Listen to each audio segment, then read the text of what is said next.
we've got quite a bit of things to talk about.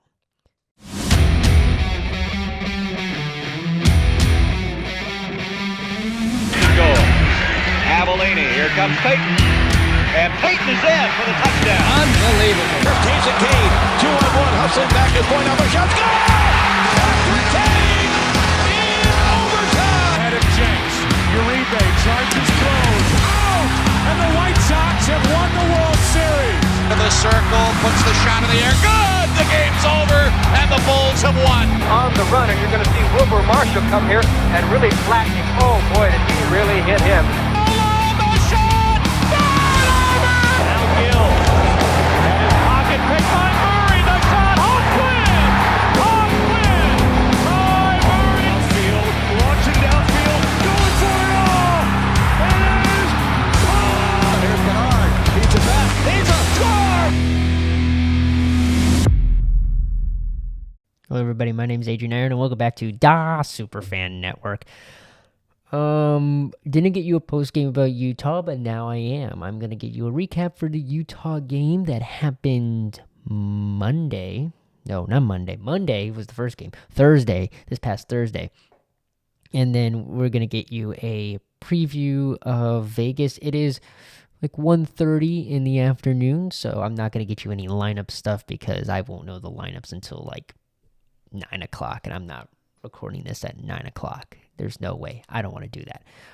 Blackout game tonight as the Blackhawks are traveling to Vegas to play the Vegas Golden Knights.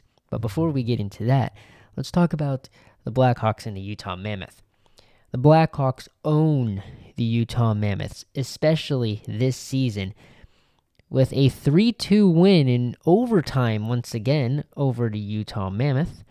The Hawks win the season series 4-0, a season series sweep. They beat them 3-1 in October, 4-0 on March 1st, 3-2 on March 9th, and 3-2 again on March 12th. Let's get you some highlights from that game. Nothing happened in the first period. Lots of defense and stuff, I would say.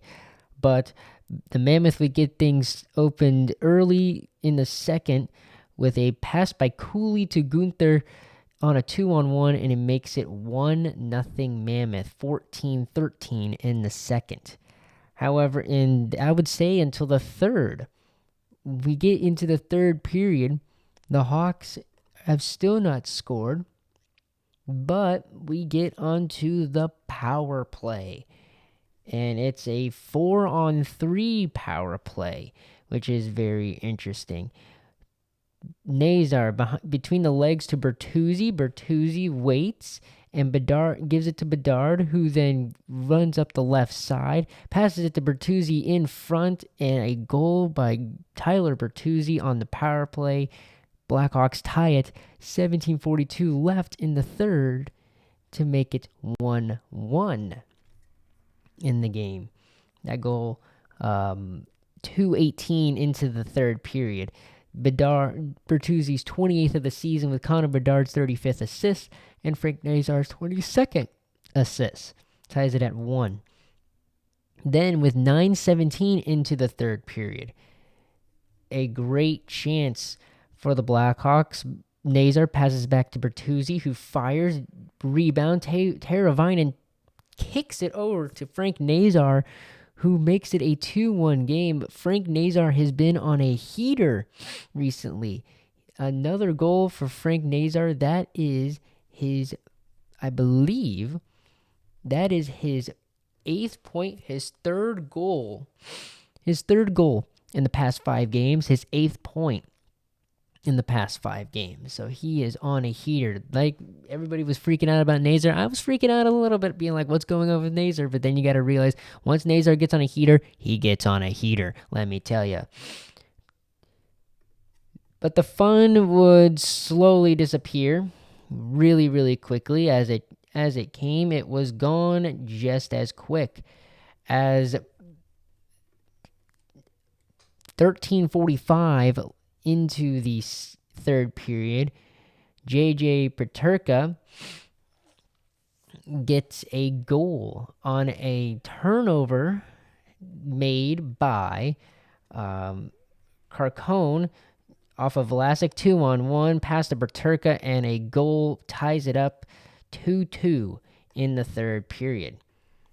Now, that would be Berterka's 22nd, Carcone's 12th, Frank Nazar's 10th goal of the season for that 2-1 lead. Teravainen and Bertuzzi with those assists.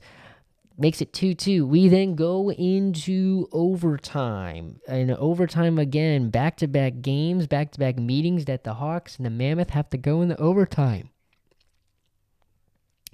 So we head into overtime, and a great save, 1:16 to go in the period, a great save by Spencer Knight, makes a 3-on-2. Bedard brings it up. He then passes it back to Lardis, who gives it over to Vlasic, who shoots. It goes on between the legs and off the pipe, and Bedard gets the rebound to win the game. 3-2, the final score in overtime, and the Hawks end the season series 4-0. A little bit of some playoff experience, some would say, because the Blackhawks had to play the Mammoth 3 times in the past 12 days. They played him on the 1st, played him on the 9th, and played him on the 12th of March. So, get you some playoff experience there. Connor Bedard with his 27th goal of the season, Vlasic and Lardis with assists on that goal. So, a great game overall. The goaltending was outstanding. Spencer Knight was back after some illness. He had been out for the past 3 games, but he comes back and he makes some pretty solid saves, makes some good saves, and he's back into form. I believe we will see him play tonight against the Vegas Golden Knights. He has a record of 17, 18, and 8 with a save percentage of .909 and a goals against average of 2.61. Vegas will probably see Akira Schmid, most likely, I would assume, unless there's a back-to-back. He has a record of 16, 9, and 6 with a goals against average of 2.61 and a save percentage of 0.893. Vegas has a record of 30, 22, and 14. Chicago has a record of 25, 29, and 11.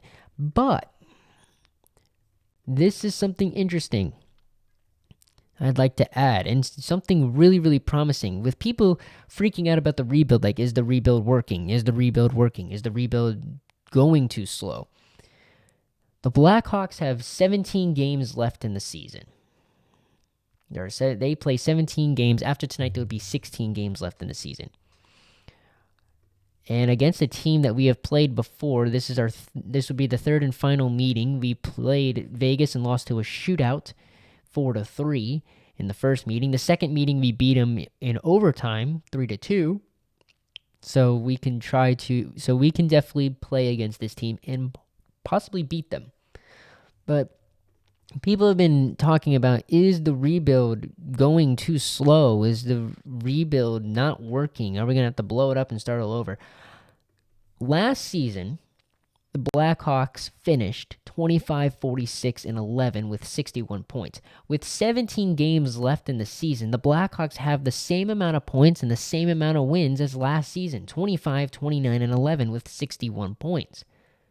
So, as long as the Blackhawks, which I don't think they will, lose every single game, all 17 games remaining in the schedule, the Blackhawks will have improved.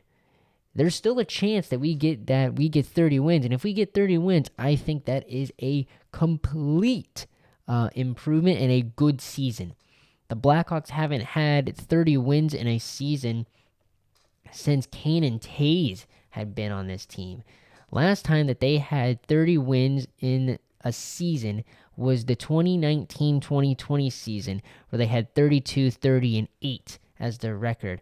Before that, it was 36, 34, and 12 in the 2018-2019 season. But since then, they have not had more than 30 wins in a season. So it's very interesting to see.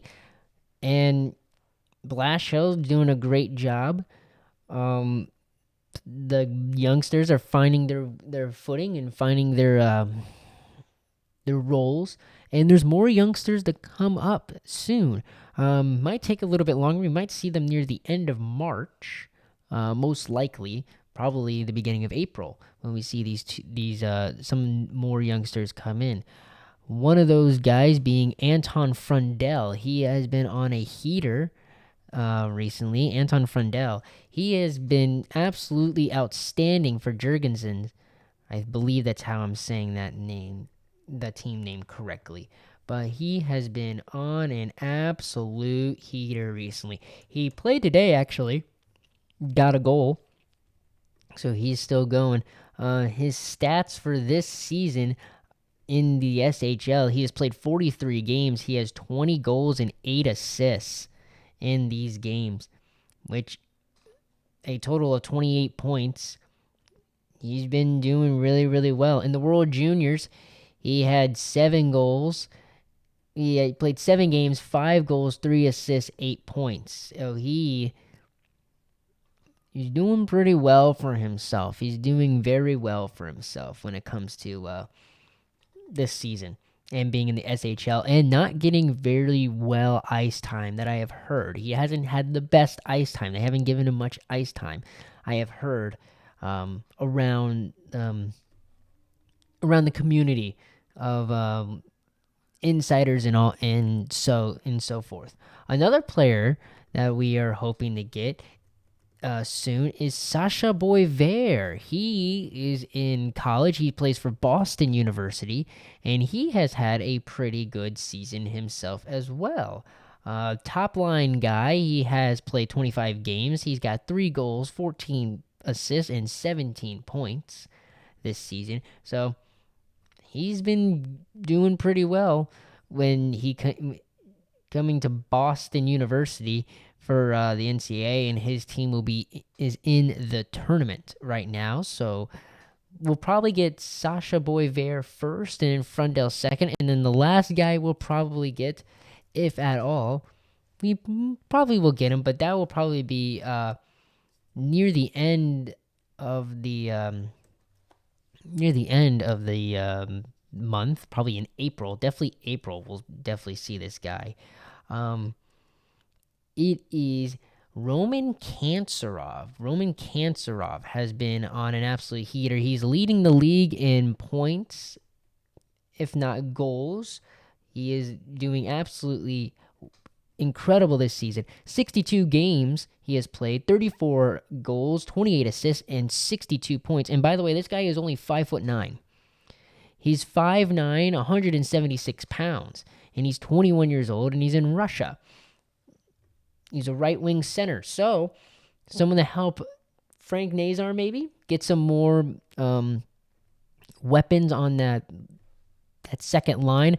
I don't see him being on the top line. It's like, what do you mean? He's gotten a point per game. Why would he not be he's averaging a point per game. Why would he not be on the first line? Because you have Anton Frundell, and Anton Frundell would be a way better fit to be with Connor Bedard on that top line.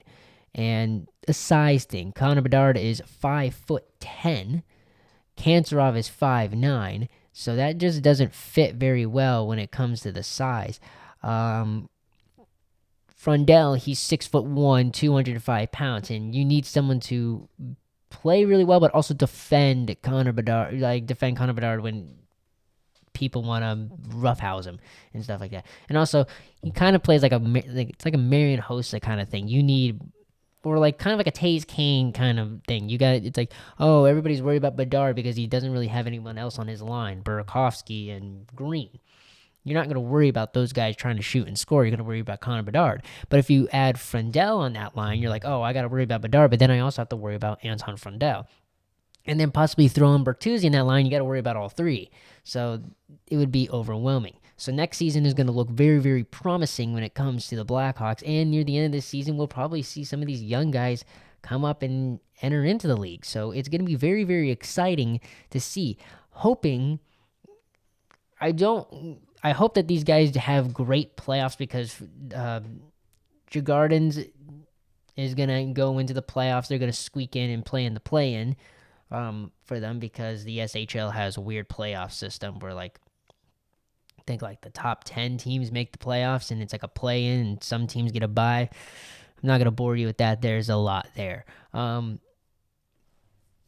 Kantsarov is on the number one team in the league in the KHL, so we won't see him until April. They'll probably win the championship in the KHL, and then Sasha Boisvert will probably be the earliest to come in, depending on how well Boston University does in their conference tournament and so on.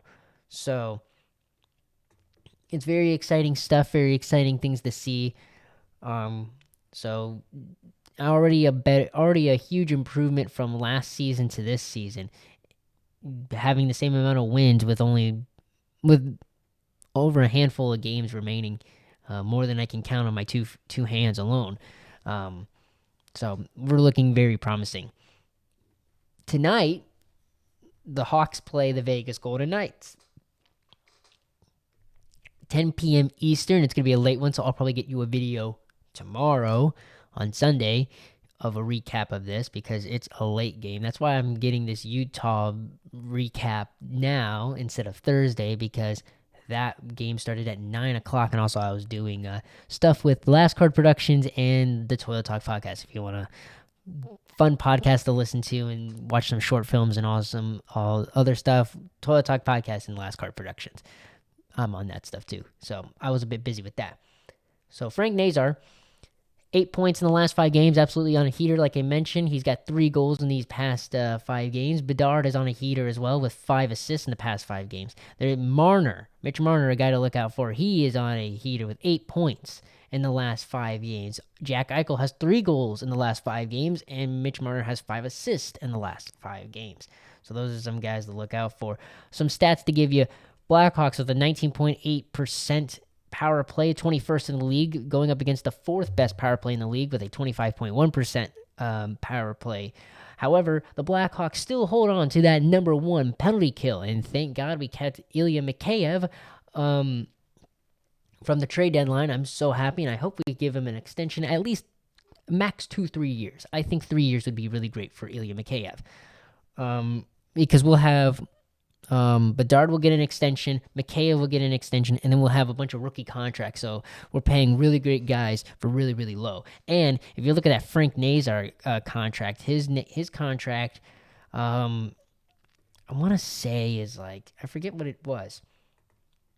Frank Nazar's contract. I can pull this up really quickly. Frank Nazar's contract is about $6.6 million a year. We're paying our second line center $6.6 million a year, which is absolutely a steal for what Frank Nazar has been able to do at the age of 22. And we have him till 2033, which he'll be in his 30s by then, and that's really, really great for us when it comes to that. We're still waiting for the Connor Bedard re-sign, but that will probably come in the off season because they definitely don't want to, distract him with all this stuff. They want him to play well, very well. So excited to see that when that gets there. So we'll have, and then Ilya Mikheyev's contract. Ilya Mikheyev, he is an unrestricted free agent, so we'll probably give him like a little bit of a bonus. We'll probably give him like probably $5 million for 3 years, and that will get him to the 2028-2029 season. That will be his like last season on that contract. So maybe $5 million, maybe $4.5 million, depending on how we want to do that. Not really sure. I'm not a GM, so I don't know how much to pay the guy. But that's what we're looking at when it comes to this season. Ryan Green still has a contract. He's still on his rookie contract. Landon Slaggert is still on the rookie contract. Nick Lardis is still on the rookie contract until 2027, 2028. So it's all steam ahead, full steam ahead for the Blackhawks in these contracts. We're looking really good with the contracts and with our cap space. Vegas, on the other hand, not that well with their cap space and their contracts. Having a bit of, and plus with no draft picks, makes it even worse when it looks at this. Vegas does not have a first-round pick until the 2028 draft. They have only one They have 2 picks, one for 2026 and 2027 in the second round, only 1 pick in the next 3 years in the third round, that being in 2026. So Vegas not going to be drafting much when it comes to this. And looking at these contracts, there's a lot of guys that they might have to cut. Riley Smith, Brandon Saad, Blackhawks legend, Cole Smith, some other guys. Marner is being paid $12 million until 2033. Eichel's getting paid $13.5 till 2034. He's being paid $10 million this year, but he'll get a bonus and an improvement for the next years. Mark Stone is getting paid $9.5 till 2027, 2028. And there's just a bunch of other guys that are getting paid. Thomas Hertl is getting paid till 2030 with $6.75 million till 2030. So we're getting into some dangerous areas for the Vegas Golden Knights. We might see a little bit of some downfall because of how big these contracts are. They are over the cap space, projected cap space minus $12 million. They have only 655,601 in the cap space right now. So it's going to be very, very interesting to see what Vegas does when it comes to the end of the season. They're still in the try to win now race for the cup when it comes to all of this. So it's very interesting. Vegas with the 7th best penalty kill, so we're there pretty even on that. I'm kind of all over the place when it comes to this. I'm sorry. But what I'm going keys of the game, you got to shut down Marner, you got to shut down Eichel. Those are the 2 main guys you got to shut down. Shut down Stone as well. Just shut down. Play good defense. Play your game. Play your game like the past games. You beat Utah. You played well against Utah where you had to go in the overtime. No pressure. You did really, really well. You're competitive against Vegas, so no pressure. Just play your game as you are. Just play your game. My pick of dog game, I'm going to pick... Well, I'm wearing his gosh darn jersey. I'm picking Frank Nazar. The guy's been on a heater. I think the guy gets a goal tonight against the Vegas Golden Knights. And I think the Hawks will win against Vegas tonight. Hopefully, they'll win against Vegas. It will be a good game no matter what because the past 2 games have been very, very well. Very, very good games.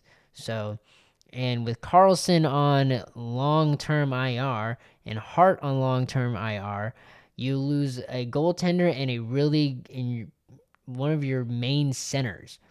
So, a little weak in the center area. You have Eichel and Hertl, and then you have Sissons and Dowd. So, a little bit of some age there, but you have the younger guys of Bedard and Nazar in there. So, it should be a very interesting game. I'm very excited for this game. Blackout on the road. So, if you got some black Blackhawks gear or you got the black Blackhawks jersey, wear it tonight. However, I don't know how many of you are going to be up because it's a 10 o'clock game start time in Eastern time. 10 o'clock Eastern time start time. So if you're over on the East Coast, it's going to be a late one for you.